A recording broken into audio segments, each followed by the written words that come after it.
Alright, so I pulled this motor out of that disastrous wreck the other day, and because the disastrous wreck wouldn't start, I kind of need to see what's going on with this motor. So what I'm going to do is I'm going to compression test it, and I am going to do a leak down test on it. So for compression, I am using this cheapy kit. I have the spark plugs out. They're nasty, but whatever. So I have the spark plugs out already. I have the throttle bodies off so it can breathe. And all I'm going to do is thread the nozzle into the spark plug hole. Let me do that. And then I'm going to use the starter, and I'm going directly to battery. If this were in a bike, I would just hit the starter button, but you do want the throttle bodies and spark plugs out so it can breathe, so it's not fighting you. So I am going to just put the negative cable off the motor to the battery, and then this is the positive cable off the starter. So I'm going to hit it against the positive post on the battery and see what I get for compression. Now, compression is really, the motor should be warm, but I don't really have the ability to warm this motor up. So I'm going to see what the compression looks like when it's cold. So here we go.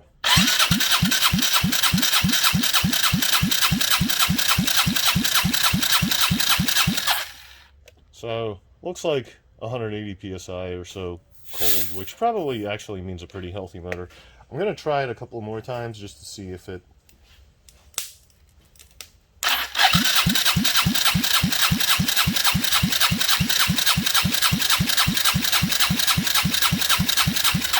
pumps up anymore. So it got to 190.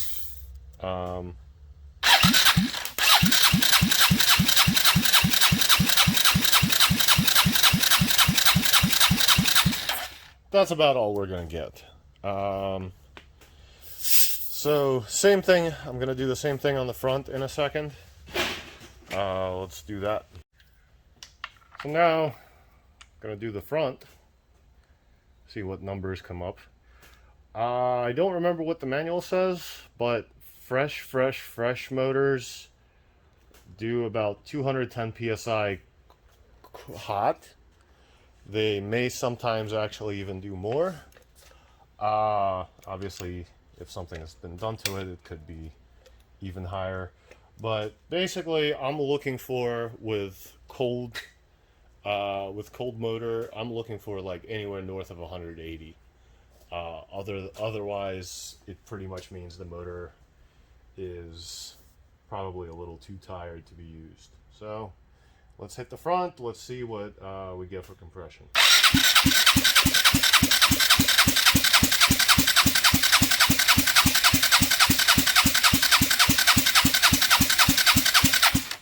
So after all that, it managed about 190, almost 200 psi.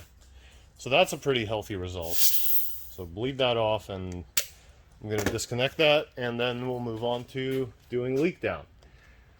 So leak down is a little more complicated. You need more stuff than just the gauge. So you do need the gauge and hose, but you also need a constant supply of air, which basically means an air compressor. So I'm going to thread on the front, and I already loosened these just to speed things up, but remove the inspection covers on the stator cover, so inspection plugs. This inside is the crank, is on the crank. That's the 17 millimeter, but you need a thin wall socket because you can't get an impact socket in.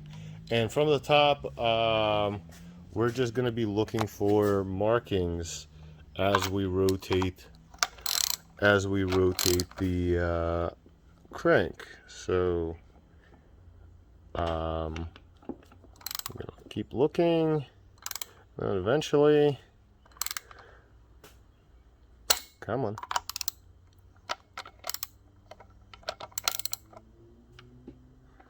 So if you see that R, so there's the R. We want to line up the notches. So that is theoretically the rear cylinder at top dead center. Now, a couple of important things. One, pull the tool off, because as you add air, oh, we're doing the front. I just put the rear mark on. All right, so let me put the hose on the rear cylinder, just because I'm already there. So you don't want the tool on the crank, because as you turn the motor, as you pressurize the motor, you may actually have it spin around and like launch off into the sunset, never to be seen again, or take an eye out or something. Now, so rear top dead center. Now we're gonna grab the Motion Pro compression test tool. So the way we do this is open up the regulator all the way, add air to it, so hook the air line on, and then turn the regulator until you have it sitting at 0. So turn the regulator, have it sit at 0. Then what I'm going to do is pop it in and out a couple of times and make sure it's still at 0. So 0 leakage. Basically just make sure that the gauge doesn't wander around. So there are 2 top dead centers, because the first one is on the exhaust stroke, and the other one's on the intake on the compression stroke. So if you hook this up and you get 100% leakage, kind of like this, you're on the wrong stroke. So you need to go 180 degrees from where, or 360 degrees from where you were,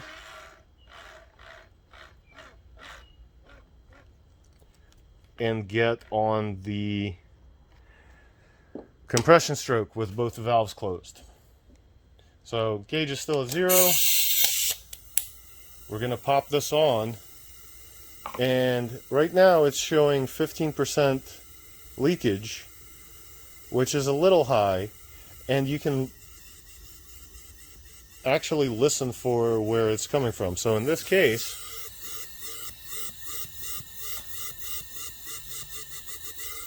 the exhaust valves are either slightly open or worn.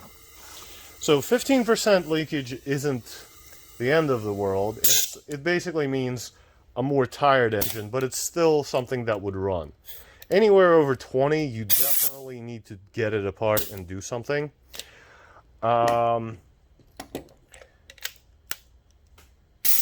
Like under, like below 10 is definitely a pretty healthy place to be. So I'm gonna do this a couple more times. Anyway, I'm gonna get this hose off. I'm gonna put it on the front now. Rotate myself over to the front, and let's see what the front is like. And no, you don't have to have the motor out, but you do need the throttle bodies off, or at least the throttle open, so that nothing is interfering with the motor breathing.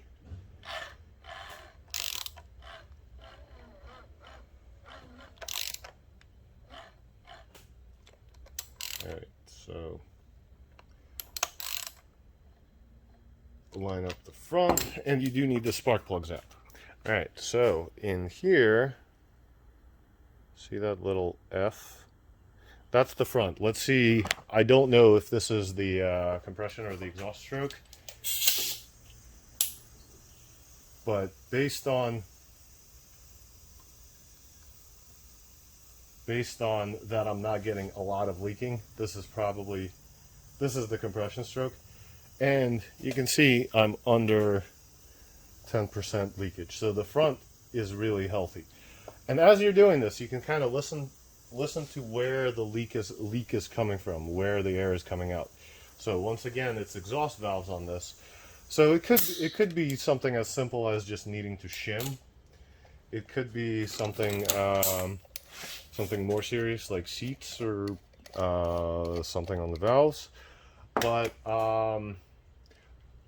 for this motor, having seen 10% leak down on the front, basically 190 plus psi on both of them cold, and 15% leak down on the rear. For this motor, I feel fairly comfortable selling this one as it is. The best thing that I know about it is that obviously it drove itself to the crash site. I even put that on the notes. Ran when crashed. So that's something that I can definitely say I can feel comfortable selling. If there were a higher leak down number or a lower compression number on either cylinder, I would probably end up taking it apart and selling it as parts or whatever, inspecting things.